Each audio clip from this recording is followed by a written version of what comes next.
Queen Fredegund was very depressed, for she had been stripped of much of her power by her great rival, Queen Brunhild, and yet she considered herself a much better woman than Brunhild.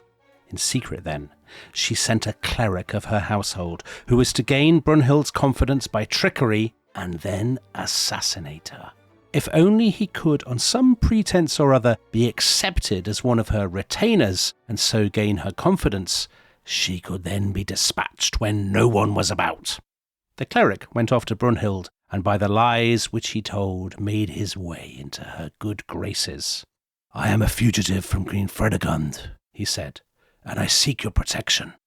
He began by behaving in a most humble manner to everyone, and so gave himself out as the obedient and trusty servant of the Queen. But not long afterwards, they realised on what a treacherous errand he had been sent. He was bound and flogged until he confessed his secret plan. Then he was permitted to return to the Queen who had sent him. When he told Fredegund what had happened and confessed that he had failed in his mission, she punished him by having his hands and feet cut off.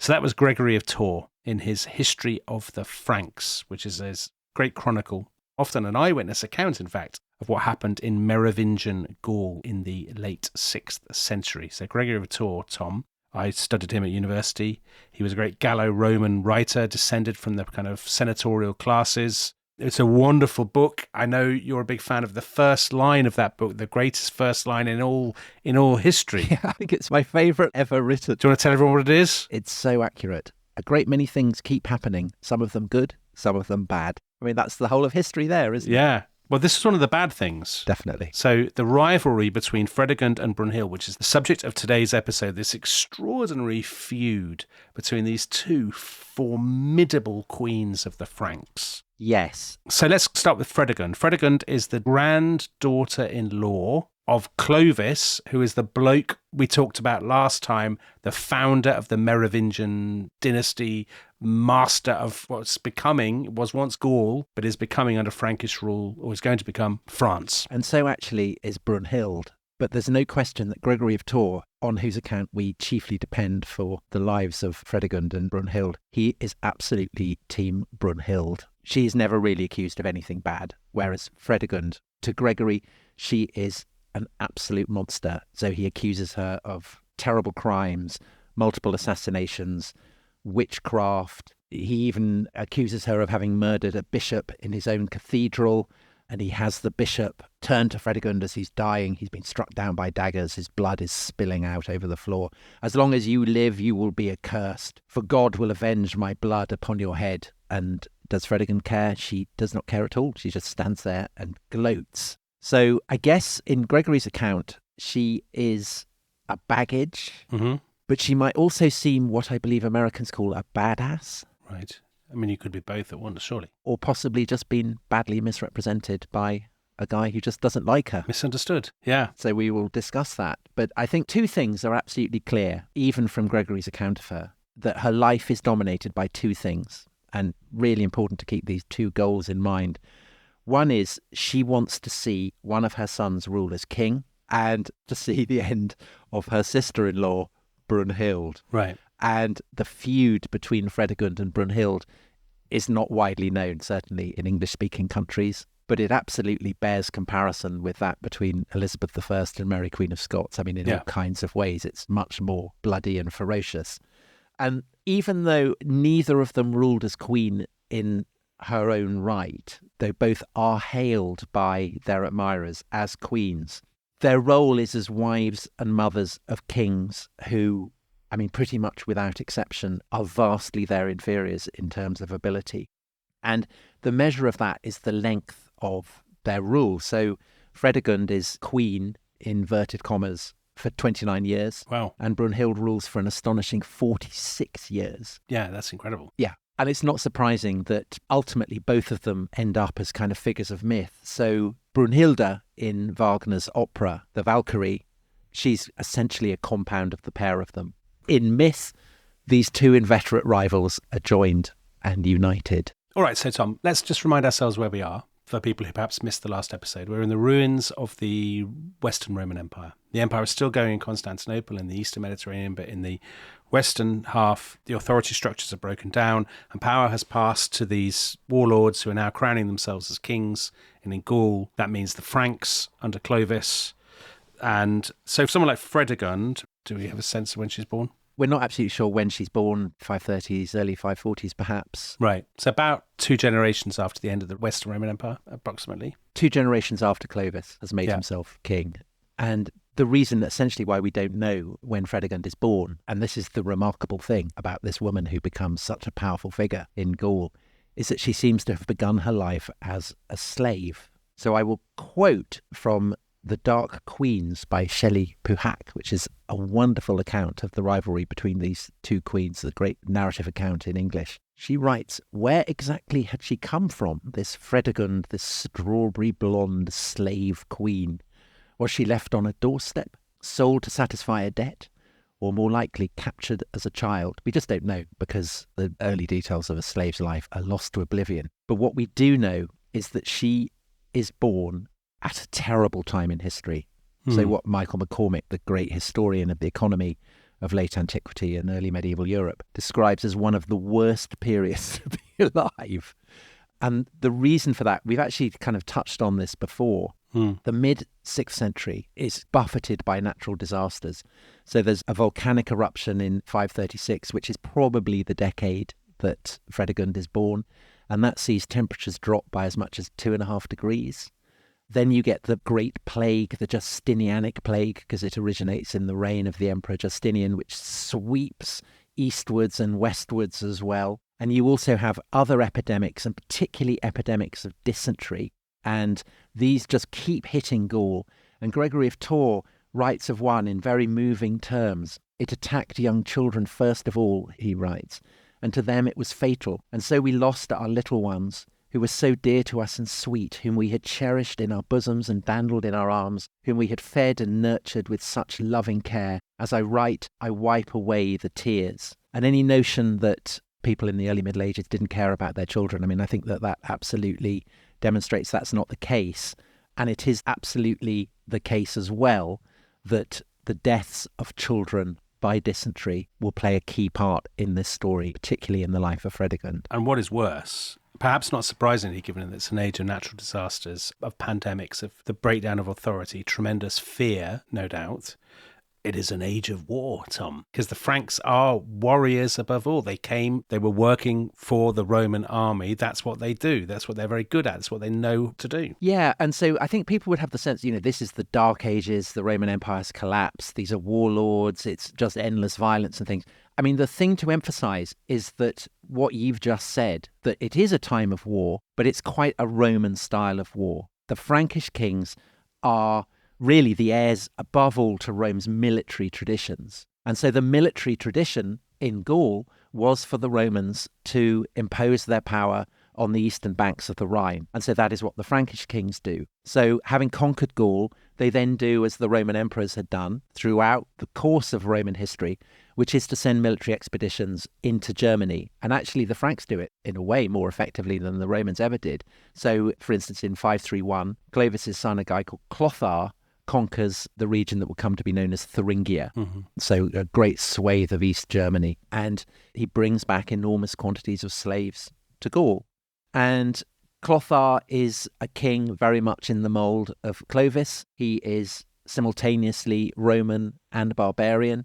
He's also very fecund, and he has 4 sons, 3 of them by one sister, 1 by another.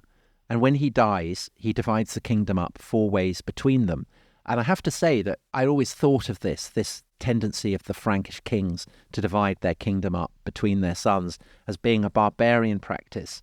But then I read Patrick Geary, the great historian of this period, on it, and he writes, the solution of dividing the kingdom among his 4 sons seems less a Frankish than a Roman one. So again, this idea that he's behaving like a Roman, not a barbarian.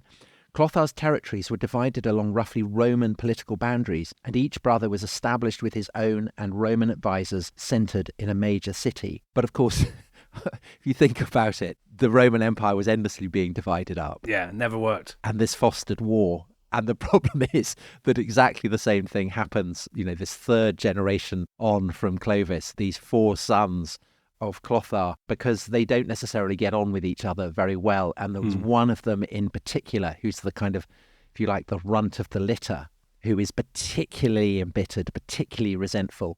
And this is the youngest of Clothar's sons, a guy who is called Chilperic. And Chilperic is not just the youngest, but also the half-brother of the other three. And so he's the only son of Clothar's second wife, who's the sister of the other wife who's given him the three sons. Right. And I think what's also very Game of Thrones, I mean, it's an absolute kind of trope from fantasy fiction, is that the youngest son, who's bitter and resentful, is also the keenest to try and kind of elbow his brothers out the way and grab everything. Always the most hungry and ruthless. Exactly. So when their father dies, Chilperic immediately moves to try and seize the entire kingdom. And he does this by grabbing both Paris, so the capital, and the royal treasury. And if you control the treasury, which is mobile, it's a kind of great repository of gold and loot, then brilliant, you can employ men to follow you. But he's foiled by his brothers, and in the division of Gaul, he's left with this kind of rump of territory in the northeast of the country. And this had actually been the old Frankish heartland.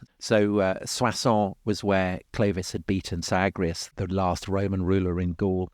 And Soissons becomes Chilperic's main base. And there's Amiens, where St. Martin had cut his cloak and given half of it to the beggar. There's Tournai, where Chilperic was buried. But it is the smallest of the four kingdoms. And it comes to be known by the Franks as Neustria, which translates from Frankish as the Western Lands. And this is because there's an eastern territory which they have basically carved out of what's now Germany, which is called the Eastern Lands, which is Austrasia. So Neustria and Austrasia, they'll become great adversaries, don't they? They will. And at this point, Austrasia is much, much larger than Neustria, centred on Reims, on Metz, on Strasbourg, and that is ruled by the third of Clothar's four sons. And here's a guy called Sigebert. And Chilperic detests Sigebert. And that may be partly because they are the closest in age, right? But it's also because they have a long 300-mile border. And Chilperic is endlessly manoeuvring against Sigebert, desperate to kind of drag him down. And this is the background to the emergence of Fredegund as a player in this great Game of Thrones. So we said she's a slave in his household. Right, Chilperic's household, yeah. In Chilperic's household. She's absolutely at the bottom of the pile. We've said it's a dangerous, plague-swept, war-torn world. But I guess that, where there is peril and upheaval, there is also opportunity, particularly if you are a woman of remarkable abilities, which I think even Gregory of Tours would acknowledge Fredegund was. So she's clearly very sexually attractive. I mean, that is probably the single most important attribute that she brings to the party at the beginning of her career. But she's also clearly very, very intelligent. So even though she's a slave, she seems to have taught herself letters and also to speak Latin as well as Frankish. She's incredibly daring. She's incredibly determined. And she also has, so Shelley Puhat puts this, I think, wonderfully, the honing of small talents, the ability to slip in and out of a room unnoticed, to intuit which cook or lackey was likely to let slip a choice bit of information. So throughout her career, her ability to read people, to manipulate them, to pick up secrets, this is a key part of how she keeps on top of all the tumultuous events that will typify her life. Well, talk about keeping on top of events. There's a story, isn't there, about how she actually makes her move, which is that she has been promoted from the kitchen to serve the queen as her maid. The queen's called Audovera. And then basically she tricks the queen, Audovera, into falling out, into having a row with Chilperic. And then all the time, she's kind of, lurking in the background. What would the Mail Online say? They're just flaunting her curves at Chilperic, who basically says, right, the Queen's got to go, get her off to a convent, you're with me tonight. And that's exactly as she's planned it all along. Yes. The story about her being promoted from the kitchens, it's quite late and is maybe gilding the lily of the inherently kind of dramatic story of her rise. But I don't think there's any question that it is her curves, if you want to put it that way, that appeal to Chilperic, and definitely that this queen, Audovera, is packed off to a convent, and Fredegund does become, the kind of the chief royal concubine. But of course, to be a concubine is absolutely not to be secure, because you are very, very expendable. And the problem for Fredegund is that Chilperic is not only resentful and ambitious, but he's also very, very willful. And he is absolutely determined to do whatever it takes to break out of this tiny corner of Gaul that he's been penned into and kind of strut his stuff in an authentically Roman way. And he clearly does have overtly Roman ambitions. So of all his brothers, he, so far as we know, is the only one who builds amphitheatres and stages spectacles in them, like a Roman emperor. It's kind of amazing to think of this being carried on in 6th century Gaul, decades after the Roman Empire has fallen there. But it also means that he needs a queen who is commensurate with the status that he thinks should be his. And clearly, a slave girl doesn't measure up at all. So not long after he's taken Fredegund into his bed, he's already looking around for a suitable bride to replace Audovera. And he fixes on a princess from the one kingdom that can rival that of the Merovingians. And that's the kingdom of the Visigoths, which is centred in Spain. Again, a very powerful barbarian kingdom. And his chance to press for a Visigothic princess comes in 567, when the oldest of the four brothers, a guy called Chilperic, dies of natural causes. And his lands are then divided up among the three surviving brothers. And the result is a kind of completely mad, unworkable patchwork of kind of territories, a bit like the Holy Roman Emperor. Bits of towns here, chunks of land there. So Paris is left neutral. That's a kind of safe space between the three brothers. Sigebert, who's the king of Austrasia, so that's the kind of the eastern chunk, he gets the Loire, which is obviously the opposite end from him, and that includes Tours. Oh, right. So he gets St. Martin. Yeah, so very important. The eldest surviving brother, so this is a guy called Guntram, his power base is in Burgundy. He gets Aquitaine, which again is on the opposite side of Gaul from him. But the key thing for Chilperic, he's been penned in the north, and there's no way that the Visigoths would give him the time of day if that was all he had to offer. His sway is extended all along the line of the Channel, as far as Brittany, which remains independent. But he also gets most of southwestern Gaul, and that, of course, abuts the Pyrenees, which means Spain. And so that does make him a person of interest to the Visigoths. Initially, in the wake of Charibert's death and his getting all these new lands, he gets up to his normal tricks. He tries to grab Tours because with its tomb of St. Martin, it's so important. But Sigebert manages to beat him off.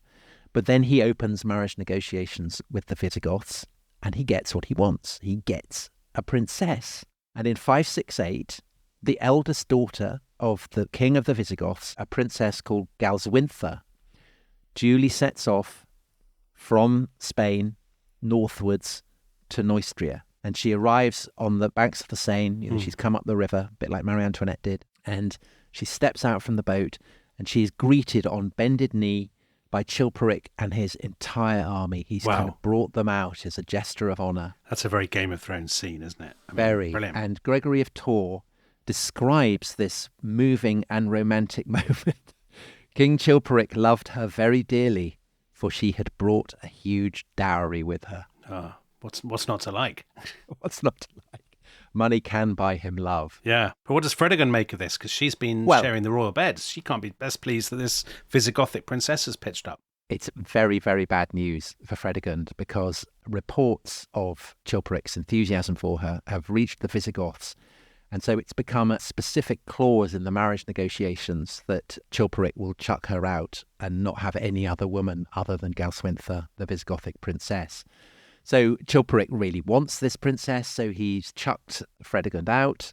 She loses her status as the royal mistress. And rather than kind of throw a hissy fit and risk her relationship with Chilperic, she goes back to her former duties.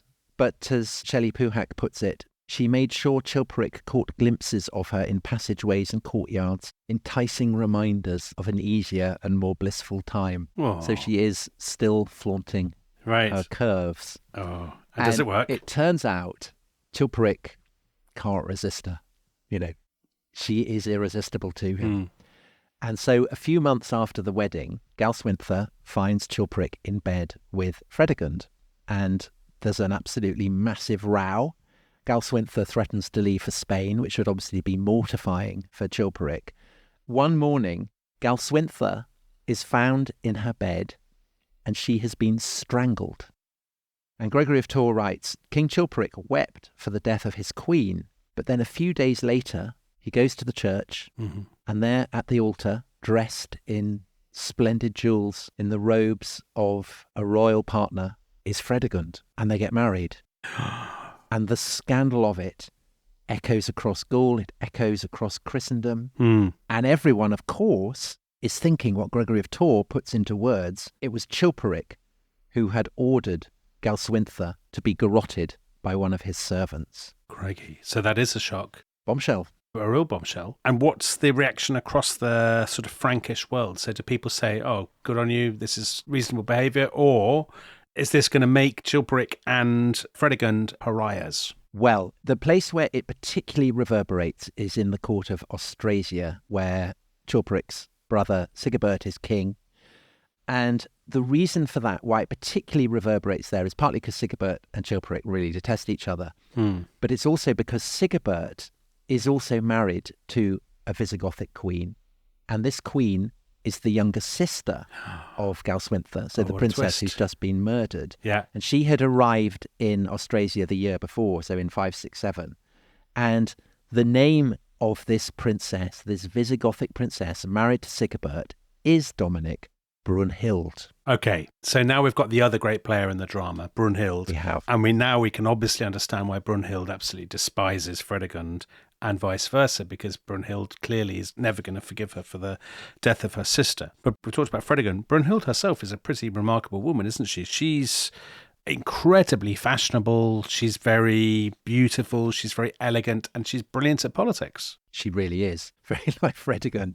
So she's in a difficult situation. She's a foreigner in a Frankish court, but she's already in the space of a year showed herself to be a very shrewd, a very tough political operator, and she's made a point of forging alliances with the kind of, the leading men at Sigebert's court. So that's one thing that she's done. But the key thing she's done, and it's what basically queens are there for in the opinion of their husbands, is that she's fulfilled her prime duty, which is to give Sigebert a son. And Sigebert's son is called Childebert, and he is born at Easter. He's baptized at the great Christian festival of Pentecost. And this seems to everyone in Austrasia an absolute marker of divine favour. So Brunhild is very much in everyone's good books in Austrasia. And she works on Sigebert and says, look, my sister has been murdered by your brother's mistress, who is now kind of posing around in my dead sister's robes and clothes. And this is unsupportable. You have to have vengeance. I think that's a reasonable position, to be fair. I think it is. Yeah, I think it is. And so Sigebert, he turns to his brother Guntram, the king of Burgundy, so the elder brother. Yeah. And he says, look, let's take this to trial. You should summon Chilperic to answer for what is clearly a terrible crime, and we will try him so that everything will be above board. And Guntram says, yeah, fair enough. Clearly something terrible's happened. We need to get to the bottom of this. So Guntram summons to Chilperic to come and stand trial, and Chilperic refuses. So he's tried in absentia and found guilty. And this, of course, then provides Sigebert with the perfect legal, religious sanction to invade Neustria and know that everyone in Gaul basically will be on his side. He's got Guntram on his side, he's got all his own followers on his side, and he's got quite a lot of people in Neustria who are, of course, very anxious about the crime that their king might have committed. They are also very prone to go over to him. And so when he launches his campaign in 575, it's an absolute triumph. Chilperic and Fredegund are forced to flee Soissons, their capital. They have to take all their treasure with them. They can't risk losing that. They also abandon Paris, which Chilperic had occupied. Sigebert moves into Paris, the place where Clovis, the founder of the Merovingian dynasty, is buried. And he summons Brunhild and his little boy Childebert and various daughters who Brunhild has also given birth to by this point. And so the whole family, they move to Paris. They move into the great palace on the Ile de Paris. And the Bishop of Paris hails Brunhild as praecellentissima regina, the most excellent queen. So she is being hailed as queen in the very heart of the Merovingian dynasty. And this is looking brilliant. And meanwhile, out in Neustria, all the nobles are starting to defect to Sigebert. And so Sigebert decides he will go north and meet them. He leaves Brunhild and his children behind in Paris. He goes northwards. He goes to one of Chilperic's royal villas where all the nobility of Neustria have assembled. The nobility of Austrasia join them. There's a massive great assembly. They hail Sigebert as king. He's lifted up onto a shield. He's paraded through their ranks. And it seems that Chilperic and Fredegund are absolutely doomed. But that, Dominic, is to reckon without Fredegund's determination and cunning. Right, because if this was Game of Thrones, it's like when Redley Baratheon looks like he's going to take over the kingdom and there's a great twist. So, it's all looking too good. There would be some unexpected narrative development that would slightly strain credulity, but would nevertheless be true. And is something like that just looming around the corner, maybe? Well, let's find out. So, Sigebert's been paraded around on his shield. All the nobles of the two kingdoms have hailed him. It's all looking brilliant. So he steps down from his shield. He's kind of wandering around his camp, and he is approached by two young boys. And, they're very small. They look to be no threat whatsoever. They're clearly slaves. You can tell that from their dress. They have no armour, no real weapons, apart from pretty blunt hunting knives that everyone, as a matter of course, in Gaul kind of wear on their belts. So they seem to be no threat at all. And they kneel before him and say that they have a message for him. And so Sigebert stops, waits to hear what they have to say, and they reach for their knives, and they strike him on both sides, Gregory of Tours tells us. But these are pretty blunt knives. It shouldn't be enough to kill him. But Sigebert, even though he's really only got a kind of scratch, within minutes he has collapsed onto the ground, starts to froth at the mouth, and within hours he's dead. And it's clear the knives were poisoned. And who in Gaul would have had the ability to know how to command poisons, the daring to come up with such a scheme, the powers of persuasion to get two boys to sacrifice themselves, because of course they're immediately put to death. And the assumption is that there is only one person who fits that bill, and that person, Dominic, is Fredegund. What a twist. Come back after the break to find out what happens next.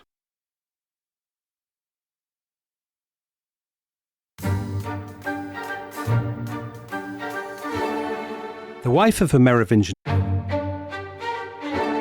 This episode is brought to you by Rocket Money. Tom, we often talk about how to organise our finances. I'm very conscious that I'm paying for a lot of mad subscriptions. And there's one thing that we've talked about often on this show. It's the thing that we probably hate more than any other, and it's a hidden fee. I would love to get my finances under control. There are all these things piling up on our bank statements, and I think I need to fix this problem. I need to sort this out and to stop this. I mean, my finances are so chaotic that I need this app. So I'll tell you what it is. It's called Rocket Money. It's a personal finance app that helps find and cancel your unwanted subscriptions. It monitors your spending, and it helps to lower your bills so that you can grow your savings. With Rocket Money, you can track all of your subscriptions, and you can easily cancel within the app with just a few taps, saving you time, avoiding charges. And you can also set budgets and goals and get personalized insights and regular reports to track how you're doing. They will even send you real-time alerts for large transactions, upcoming bills, refunds, and even low balances. So let Rocket Money help you reach your financial goals faster. Join at rocketmoney.com/ishistory. That's rocketmoney.com/ishistory. rocketmoney.com/ishistory. And King enjoyed a position both dependent and precarious, resting as it did on her personal sexual association with a husband whose interests or fancy could all too easily attach him to her supplanter. Even if the royal bride was, as occasionally in the 6th century, a foreign princess, her situation in practice might be little different from the ex-serving maids. Her dependence on her husband's generosity and favour, when her own kin were far away and her people reckoned perhaps the enemies of the Franks, might be similarly complete.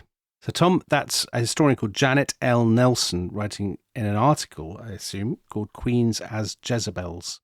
Why do you like that reading? Well, I think it provides the academic perspective on all these shenanigans. And it also sums up why Fredegund and Brunhild, one a slave girl, one a princess, are actually, you can reckon them worthy adversaries, because the princess, like the slave girl, faces incredibly daunting challenges. And that is what makes it so amazing that their feud, it endures decades. But their struggles, I guess, are not only against each other, but also the circumstances that both of them, as the most powerful woman in their respective kingdoms, are facing as women. And even though we can't follow every twist and turn of their rivalry, I think the details, the kind of the broad outline that we'll go through in the second half, I mean, it's so extraordinary, so kind of jaw-dropping at points that it will become clear just how remarkable both these figures are, both these women are. So let's go with Fredegund first, because we ended with her apparently assassinating Sigebert. So that is a tremendous coup. Like, she's basically wiped out the bloke who was the single biggest threat to her and her husband. And now, she was staring into the abyss, and now everything is possible again. Yeah, I mean, we don't know for sure that she did it, but she definitely benefits from it. And as we will see, it does have her kind of fingerprints all over it. So she's clawed everything back, both for herself and for Chilperic, because with Sigebert gone, his heir, Childebert, is, he's a little boy, about 5 years old, so no conceivable threat. And all the Neustrian nobles who had pledged their loyalty to Sigebert, they think, well, we're not going to pledge our loyalty to a foreign child. So they immediately swing back to Chilperic. And actually, some of the Austrasians do as well. So the nobles who'd been following Sigebert. And the vast mass of the Austrasians, the nobility, the men-at-arms who've been following them, they all withdraw to home territory. They feel there's no point in carrying on this war. And I think one of the reasons for thinking that Fredegund is behind this is that Chilperic, from this point on, seems to have treated her with an unusual degree of respect and devotion, almost as though he's kind of acknowledging what he owes her. And not only, I think, does he recognise that he's found in Fredegund a partner for his own ambitions, similarly kind of determined and ruthless, but also Fredegund, like Brunhilda's done, has provided sons, so 2 in Fredegund's case. And so her position now seems completely secure. She's completely reversed the seeming abyss that she was about to fall into. She is now looking at kind of very solidly ensconced as the most powerful woman in Neustria, which isn't to deny that the assassination of Sigebert comes with pretty high costs for her. So she is now seen not just as a slave, but as treacherous, as cowardly, as underhand. Actually, for Franks, this is the epitome of what it is to be a slave and for what it is to be a woman. So Fredegund, in that sense, is the kind of the embodiment of everything that they most fear and despise. But Gregory of Tours, who is absolutely, as we said, Team Brunhild, he goes further and accuses Fredegund of having practiced witchcraft. How else would she have known to apply the right amount of poison? How else would she have been able to suborn these 2 boys who were clearly going to their deaths? And this is a very serious charge. So Shelley Puhack, in her wonderful book, The Dark Queens, points out that the fine in Gaul for slandering a woman as a whore was 45 solidi. I'm not quite sure exactly what that is, but respectable amount, I guess. But if you falsely accuse a woman of witchcraft, then the fine you have to pay is 187.5 solidi.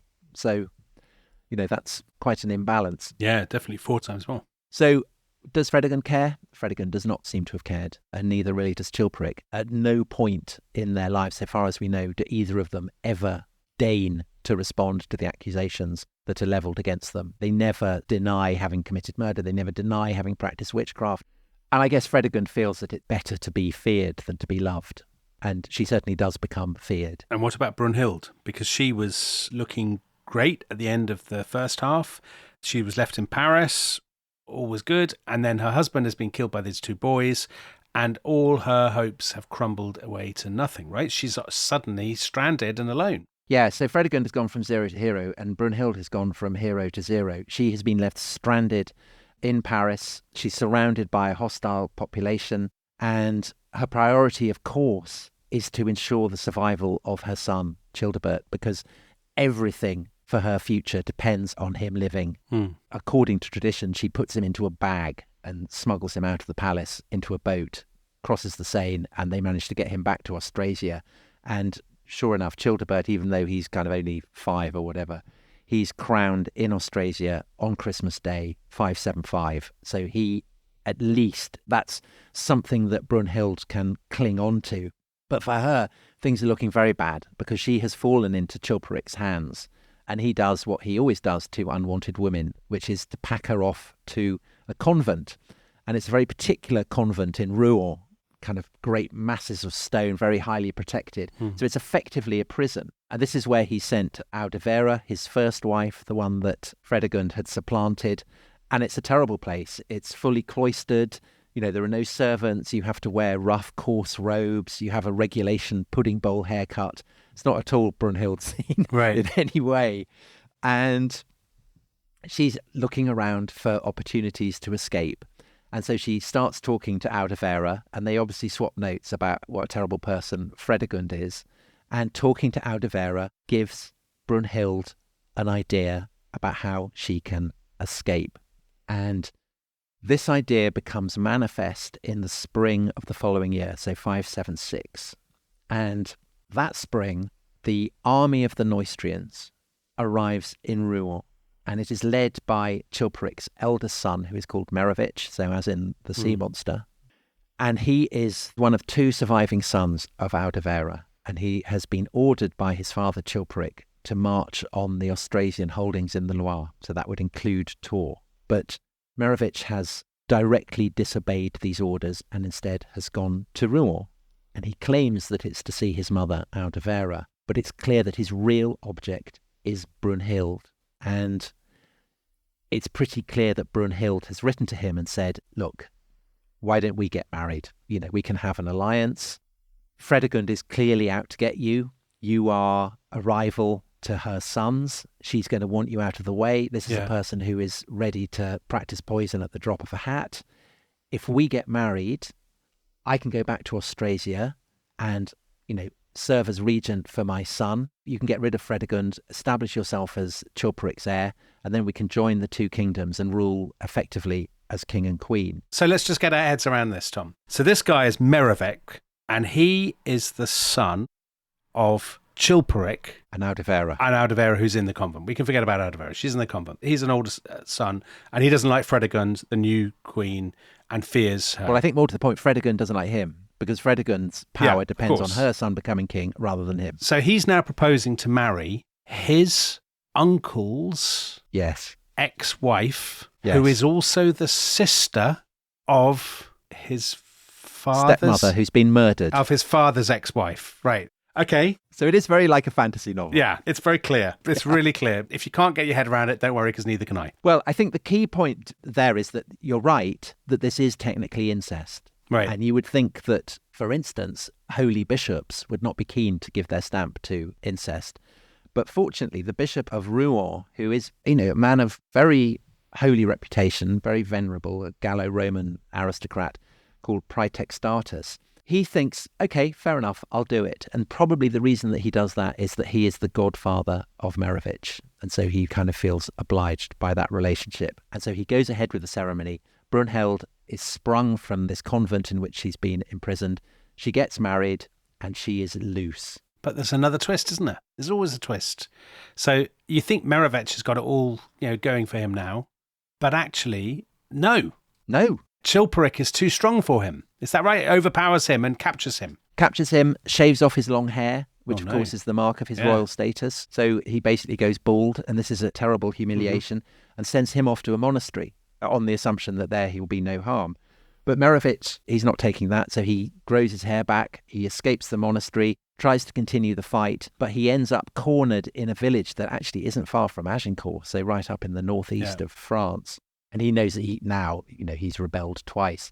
He can expect no mercy from his father. And so he gets his servant to kill him. And back in Austrasia, Brunhilde is now been left a widow for the second time in 2 years. That's bad. But on the plus side, she's no longer in the convent. She's escaped that.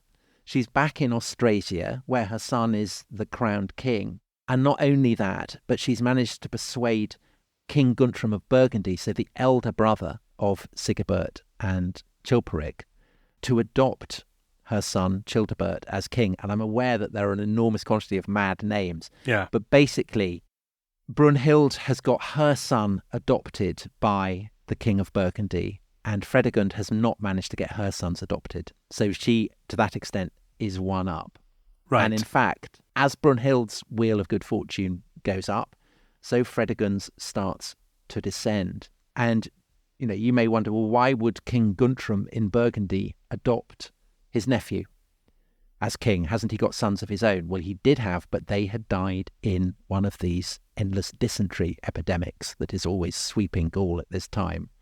And in 580, there is another dysentery epidemic, and this claims the lives of Fredegund's 2 sons. And this is devastating for her. It's devastating on a personal level, and it's devastating because she has now lost the guarantees that she, as Queen Mother, would have when and if her husband dies. And she, if you trust Gregory of Tours' accounts, she seems to have been crazed either by grief or by frustrated ambition. I mean, maybe both.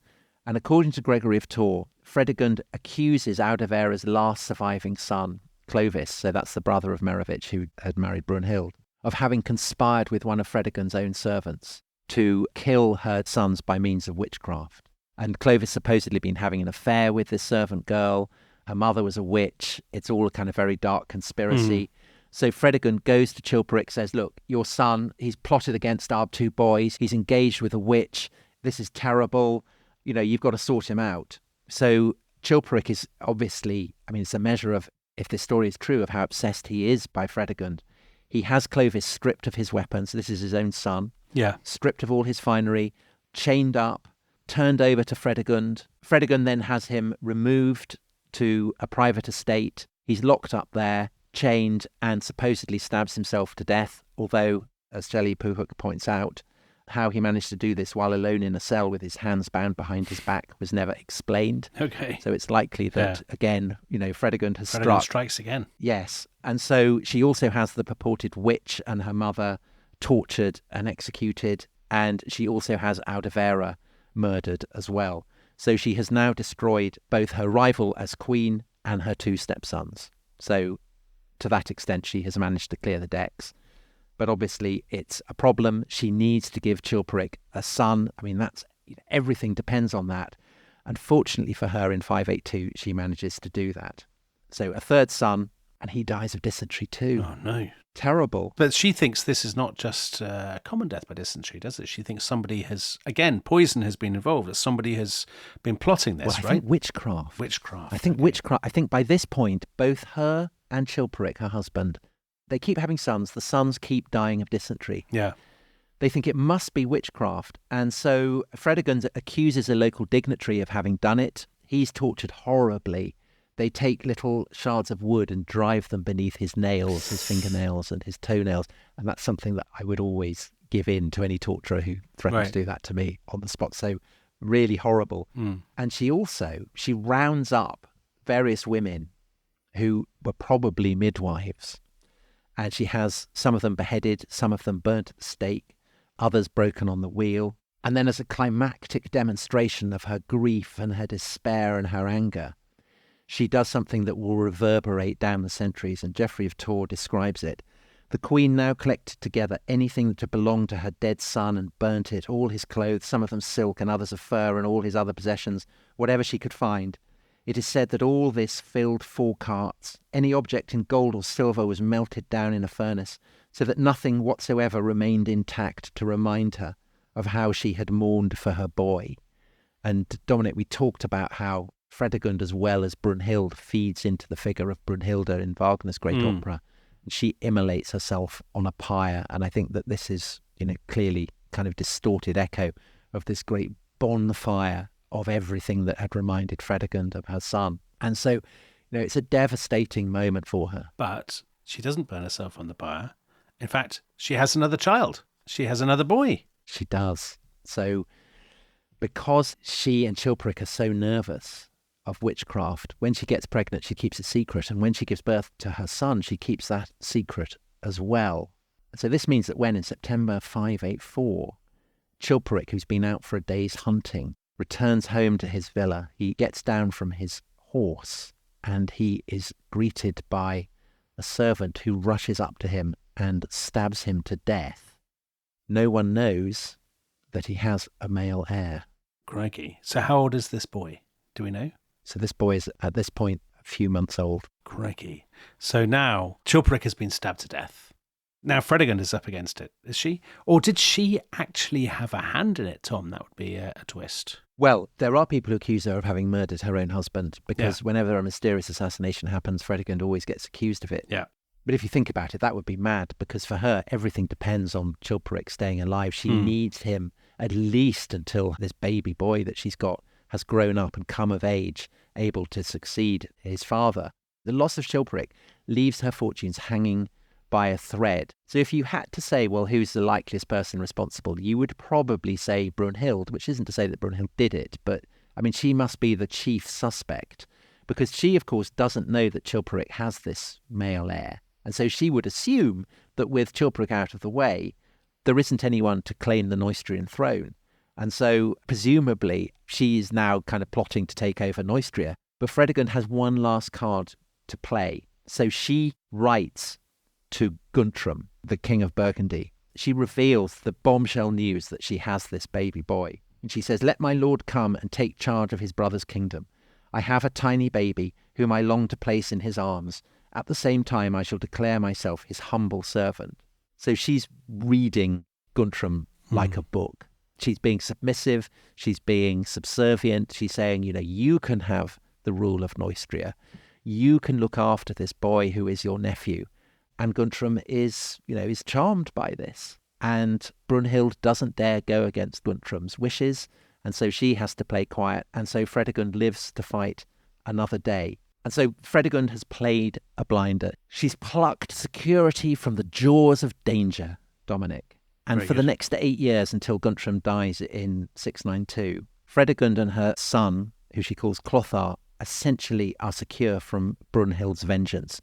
And in that time, Fredegund essentially rules Neustria as her son's regent. This is remarkable for a former slave to be doing this. And it's a measure, I think, of how respected and feared she is by the Neustrian nobility that they allow her to do that. Simultaneously, Brunhild is kept on a tight leash by Guntram. She has signed a treaty with him at a place called Audovera, and this is the oldest surviving medieval treaty. We still have it, and it's signed on the 28th of November 587, the oldest surviving medieval treaty.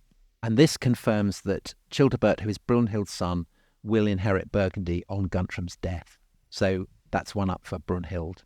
So both of them have what they want. Brunhild has expanded her son's territories when Guntram dies, and Fredegund is secure from Brunhild's revenge while Guntram is alive. Well, I mean, one day Guntram will die, and then, the feud will restart, presumably. Right. So Fredegund all the while is kind of practicing a kind of Putin-style dirty war in the background against Brunhild. She incites a revolt against Brunhild, which Brunhild personally, she marches out in armour to put down. In 586, this is when Bishop Praetextatus is murdered in the cathedral. So that was the one who'd married Brunhild to Merovich. And this is the one we said at the beginning where Fredegund supposedly gloats over the bishop as he dies and the blood spills across his cathedral. But at the same time, she is brilliant at keeping justice herself. So just as she deals death from the shadows, so she deals justice from the shadows. And there's one extraordinary story that is told about this, that there's a vendetta has broken out in a particular family and they're all kind of killing each other. And so she invites 3 of the leading members of this family, the kind of heads of the various factions in this blood feud, to a great banquet. And the 3 feuding members of this family are sat down in her great hall. They have to hand over their weapons. They have to be polite to each other for the length of the banquet. Lots of food is served, lots of drink. The ice starts to melt. By the end of the evening, the 3 men are all kind of chatting away as though they've kind of buried the hatchet. And then Fredegund, who's been watching this from the high table, gives the signal. 3 men, each one man holding an axe, comes up to the 3 feuding members. Swish, swish, swish, their heads are sent bouncing across the table. Fredegund stands up, walks out of the room, and everyone in her hall knows that she has literally executed justice. Wow. So this, I think, is, you can see why she's respected and feared by people in Neustria. But all the while, of course, this isn't helping her against Brunhild, because she knows when Guntram dies, that Brunhild is going to come on the attack. Right, and so we get to 592, Guntram dies, And now the feud can restart in earnest. Fredegund knows that Brunhild is about to attack, right? Absolutely. And this happens the year after Guntram's death. Brunhild orders her forces to capture Soissons, which is the main centre of Neustrian power. It's where the treasury is and everything. And this is very bad for Fredegund because Brunhild now has the forces of Burgundy as well as Austrasia at her back. So massively outnumbering anything that Fredegund could summon. And so Fredegund has been studying Roman military manuals, and she has read there that the only way that an outnumbered force can hope to defeat a larger one is to take it by surprise. And so she decides to do exactly that, to try and ambush the Austrasian forces before they can attack Soissons. So she leads her hugely outnumbered forces in person. She is the war leader, out from Soissons, and she finds that the Austrasian forces are camped out at a village called Boisy. And Fredegund orders her troops to fasten bells to the bridles of their horses so that the Austrasians will think that they are their own horses who are out grazing, because that's what you would do. You would have, Right. your horses belled so that they won't wander off. So when they hear the Neustrian horsemen approaching, they think, oh, it's just our own horses kind of grazing. And the other thing that she does, she orders them to disguise themselves by carrying tree branches. And this is, of course, very, very Burnham Wood. Yeah, very Macbeth. And there are theories that this is ultimately where the story in Macbeth comes from. And it's a brilliantly successful strategy. The Austrasians are taken completely by surprise. They're put to the sword, massacred. Fredegund then leads a raid deep into enemy territory, and she returns to Soissons in triumph, absolutely loaded down with booty. And this is the last great confrontation between the two rivals, between Fredegund and Brunhild. And they've been enemies for so long that essentially by the end of their life, they have become the mirror image of the other. So this becomes even clearer in March 595 when King Chilperic, so Brunhild's son, king of Burgundy as well as of Austrasia, he's aged 25, he dies of dysentery. So, Right. yet again. And he leaves behind two sons, and listeners will be thrilled to know that they also have mad names. So they are called Theudebert and Theuderic, very young, and Brunhild now rules on their behalf as regents.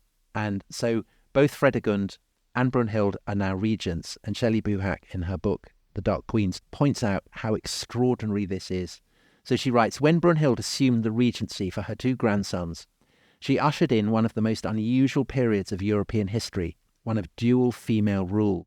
She and Fredegund reigned as regents at exactly the same time, and the empire they shared encompassed modern-day France, Belgium, the Netherlands, Luxembourg, western and southern Germany, and parts of Switzerland. Only Charlemagne would briefly control more territory than these two women. Amazing. I mean, amazing they're not better known, really. The remarkable thing is they never met. So they were implacable enemies, but they never met. Fredegund died in 597. In her bed. Safely in her bed. Yeah. Her son Clothar was 13. But he's inherited the feud with Brunhild, and he doesn't forget it, does he? Yeah, he does. And, he's still pretty young. He bides his time, so all the way through his teenage years into his 20s. And meanwhile, in Austrasia, Brunhild's two grandsons, Theudebert and Theuderic, have fallen out with each other. Theuderic, the younger son, murders his elder brother. Of course he does. He then has a drink from a well, and he gets dysentery. He dies. So he's out the way. Yeah. He leaves behind three sons and a daughter. They're all underage. And so Brunhild now has to kind of step forward and become regent again. And by this point, she is 70. Yeah. And essentially her nobles, the nobles in Austrasia, I mean, they look at this and they say, a 70-year-old woman and, an infant king, this is hopeless. We can't have this. And so they turn to Clothar, Fredegund's son in Austrasia, and they say, look, this isn't good enough. And the two people who lead this approach are two of the leading figures in Austrasia. One of them is a nobleman called Pippin, and one of them is a bishop called Arnulf. He's the Bishop of Metz. And these are significant figures in the subsequent history of the Franks.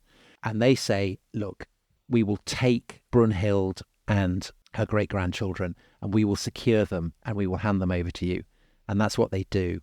And Brunhild and her great-grandchildren are taken in carts to the great camp that Clothar has set up in northern Austrasia. They're brought into his presence. The two eldest boys are beheaded. The girl is packed off to a convent, And the youngest boy, because Clothar is his godfather, is spared and is sent away to grow up as a Neustrian nobleman. And what does Clothar do to Brunhild? Brunhild, I think, would be expecting that she too would be sent to a convent. That's what had happened before when she was captured. But Clothar has inherited this vendetta from Fredegund, his mother, and, he has not forgotten it. And so he has Brunhild arraigned on charges of murdering no less than 10 kings, including Sigebert, Merovich, Clovis, her own 2 great-grandsons, which is mad. I mean, it's clear Brunhild hadn't killed any of those. Essentially, it's a way of kind of whitewashing Fredegund's reputation. Brunhild, unsurprisingly, is found guilty, and her punishment is an absolutely terrible one. So in front of all this kind of serried ranks of the Austrasian and Austrasian nobility, she's publicly stripped of her jewellery, her robes, all her finery. She's then beaten. She's tortured. This goes on for 3 days. She's then paraded on a camel facing backwards and led through the entire army. She's 70 at this point, just to remind everybody. She's 70 and she's being paraded around on a camel. Yeah. This isn't the old age that she was expecting. No. And then after she's been paraded around on the camel, she is bound to either a single wild horse or maybe several horses, perhaps to their tails, perhaps to their hooves. The wild horses, a lash is given to their rumps. They go galloping off. Brunhild is tied to them, and she is very rapidly reduced to a bloody pulp. Her head, it is said, is sent flying. Her limbs are scattered far and wide. Clothar then sends out servants to gather up the bloody remains. They're brought to him, and they are ceremonially burnt so that nothing remains of Brunhild. And Clothar watches, feeling that he has at last triumphed over the great enemy of his mother, but also watching are those 2 greatest of Austrasian noblemen, the lords whose treachery had doomed Brunhild and her great-grandchildren, and they are Pepin and the Bishop of Metz, Arnulf, and their joint descendants. They will have a very, very bright future indeed, a future so bright that in due course it will come to blot out the very line of the Merovingians. Well, what a terrific cliffhanger. So next week, the story of the rise of the Franks, the Warlords of the West, takes an even more exciting turn as we come to one of the great decisive battles in medieval history, or perhaps in all world history, the Battle of Tor. And if you want to hear that episode right away, you can, of course, do so by joining the Rest is History Club at therestishistory.com. And if you don't, I'm afraid you'll have to wait till Monday. And believe me, it will be worth the wait. All right, on that bombshell, thank you very much, Tom. Tour de force, as always. Goodbye.